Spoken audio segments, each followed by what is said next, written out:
Hello friends, how are you today? Hope you've witnessed history being created with Crew 1 launch and also watched our last episode on this. Now, let's discuss some latest updates. As usual, let's start with SpaceX.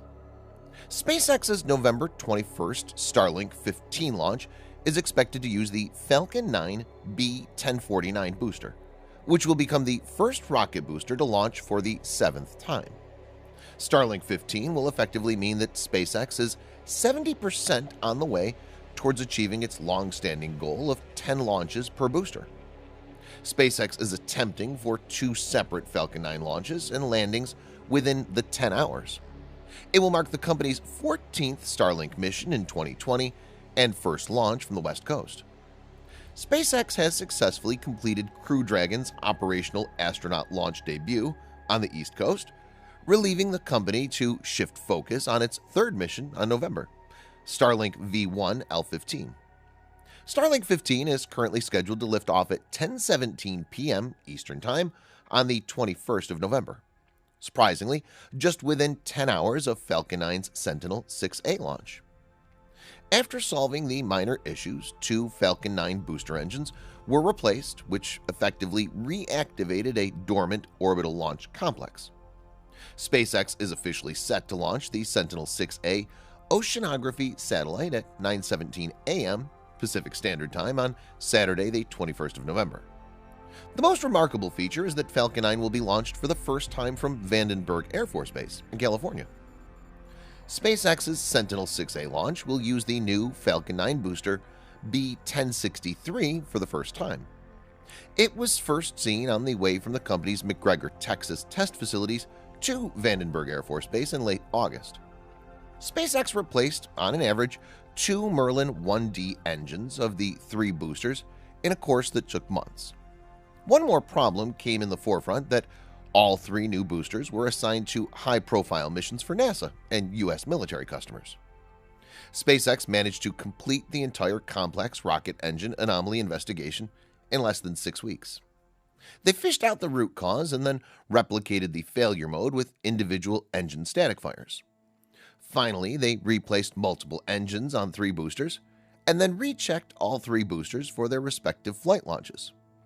Out of 3 boosters, only B1063 is the novice one. All 3 will likely support many launches in the coming days. Let's move on to our next news for today. Arianespace Vega rocket failed to deliver the satellites for Spain and France because of a major launch failure. Vega rocket is a 4-stage launch vehicle jointly developed by the Italian Space Agency and the European Space Agency.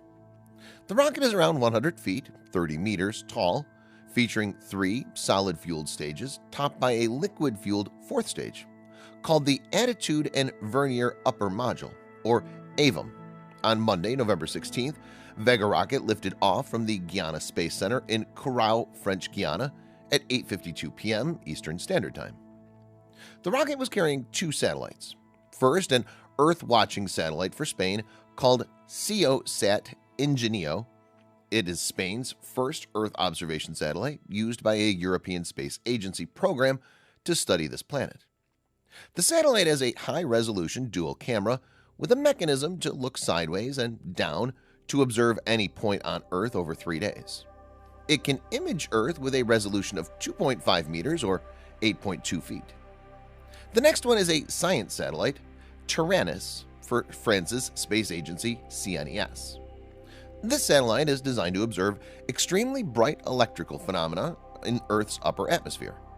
CNES officials are expecting to study brilliant visible light flashes known as sprites, blue jets, and elves, as well as gamma-ray flashes, with this satellite for at least 4 years. At first, the rocket was flying smoothly, according to the plan, but after a few minutes, something went wrong, which led this mission to failure.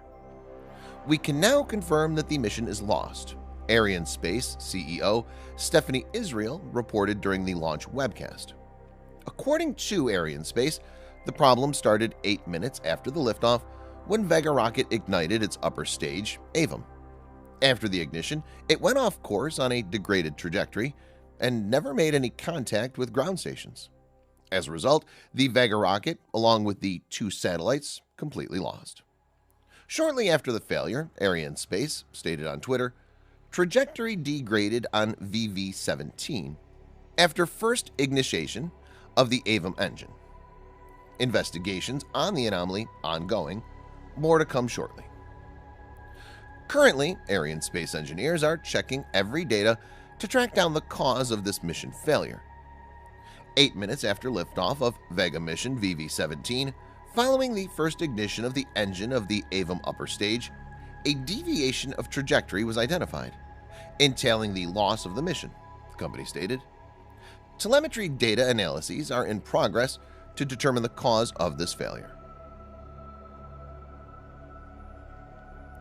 Monday's launch failure marked the second major malfunction of the Vega rocket in 2 years. In July 2019, a Vega rocket was scheduled to carry a satellite for the United Arab Emirates. Engineers did an investigation and later found the rocket failed to launch due to a faulty motor on the booster. On September 2nd, the Vega rocket made a comeback after its failure and successfully launched 53 small satellites for 21 different customers. The same cannot be said for Vega's follow-up mission. "I want to present my deepest apologies to my customers for this mission," Israel stated. "Arianespace is presenting its apologies, and we have now to analyze and to understand. The investigation is ongoing." Arianespace Vega rockets are capable of carrying 3,300 pounds, or about 1,500 kilograms, of cargo to polar orbits, which is over 400 miles or 700 kilometers above Earth. The Vega rocket has 2 launch failures out of 17 times since it first made its debut in 2012. According to recent information, a modified version of Vega rocket, also known as Vega C, is being developed by Arianespace and the European Space Agency. Vega C is expected to carry 5,070 pounds or 2,300 kilograms payloads, which is 60% more than the current Vega rocket. Meanwhile, Arianespace is also planning to launch its next Vega rocket, VV-18, in early 2021. The next Vega rocket will carry the Pleiades Neo-1 imaging satellite as primary payload, along with a batch of smallsat.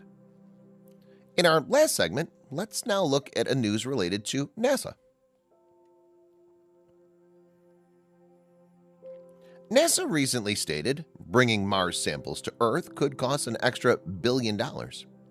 Jeffrey Gramling, NASA's Mars Sample Return Program Director, said during a news conference held on the 10th of November, "Every mission to Mars has things that we're worried about." In the same conference, Peter Theisinger, a member of NASA's Jet Propulsion Laboratory in California, said, "The conditions when you arrive at Mars change dramatically over the Martian year."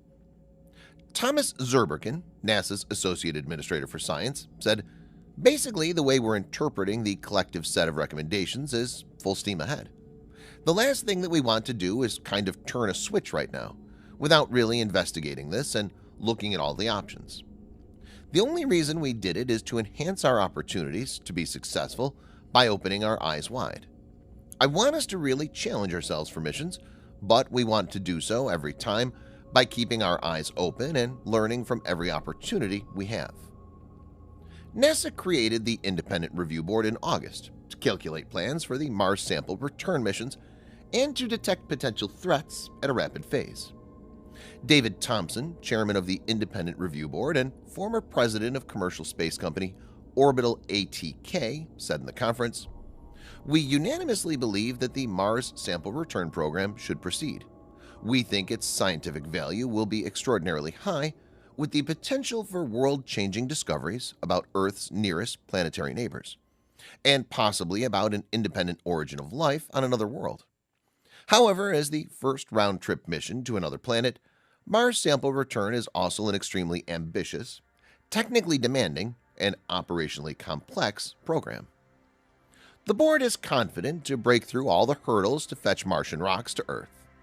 Maria Zuber, another member of the review board and a planetary scientist at the Massachusetts Institute of Technology, said during the news conference, "The science would be very exciting.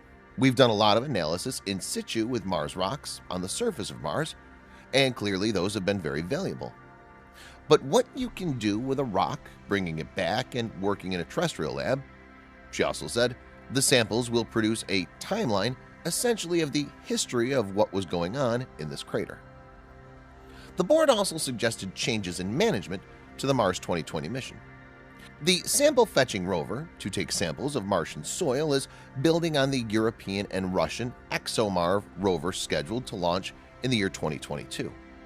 It would also benefit from additional mobility improvements. At present, all planned surface missions are designed to be solar-powered. If nuclear power is added, then it would make the mission safe and reliable. The board found that the next spacecraft in the mission would be able to launch in 2026. NASA and the European Space Agency presently are hoping that 2028 will be the next launch year if they could not place a launch in 2026. NASA plans to continue targeting the earlier launch date and delay down the timeline as necessary. Thanks for watching. Please subscribe for more videos like this. Hit the like button if you find the video interesting, and kindly provide your valuable feedback in the comment section. This will help us to improve.